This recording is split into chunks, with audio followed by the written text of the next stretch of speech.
I was with my boyfriend at the time for a couple years, and we were just on the same page about life. We were on the same page about marriage and wanting kids.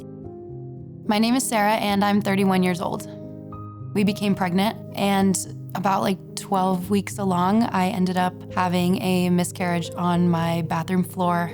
We ended up getting pregnant again. At first, he was very accepting and very excited.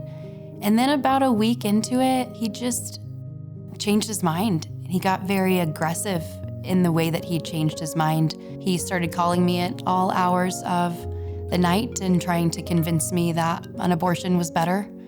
He would show up to my house and try and love bomb me with flowers and food and attention that he knew I so desperately craved from him. I started to fall for it. I started to think that his promise of a better life if I got the abortion would happen.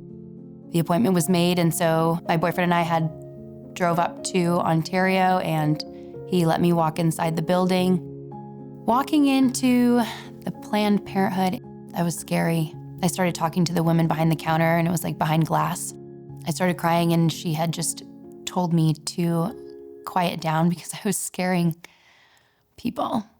The moment I set foot in the building, my gut became very sure of my decision to not go through with the abortion. I went back out into the truck, and he drove me home. And I allowed my boyfriend to think that I had taken the abortion pill. I allowed him to think that for about a week. And then I made a phone call to him and told him the truth.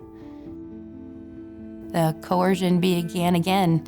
He showed up to my house, and he cried and got down on his knees and begged for me to think of him and how this would affect his life and how the baby would not be a good member of society without a father, how I would not be a good woman if I brought a baby into the world by myself, and how I should think about the well-being of my child and my other children at home. The next thing he said to me was, "We're going to make another appointment, and I'll drive you back up there, and I'm gonna go in with you this time to make sure that you do it." At first, when he said that we would reschedule, I said, okay.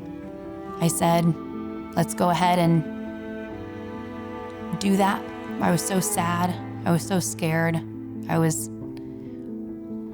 just really afraid because I was doing this on my own, and I knew what it meant if I chose to keep the baby. He was at work, so he let me get off the phone, and that's when I started a different plan to figure out how to go about my pregnancy and raise the baby on my own without him.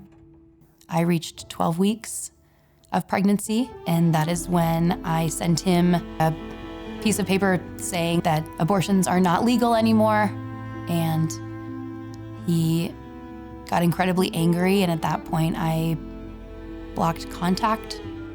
I have never felt more alone than having to stand on my own 2 feet saying that I want to keep the life of my child. I had a girlfriend tell me Stanton, where I could get help with a pregnancy test, and then I had my miscarriage. And they were incredibly supportive through that whole thing, making sure I was okay and healthy.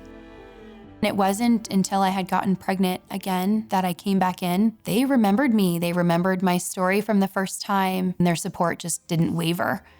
Did my pregnancy on my own, and I have to say that God put me in that position to show me how strong I am, and that I didn't need to believe someone who would tell me that they loved me when I knew that I could love myself more than that. God played a big hand in this scenario. Who he chose for me as a baby was perfect. Forrest fills all the cracks, everything with love, and I know that's God. He made Forrest so special. He was created to be here with us.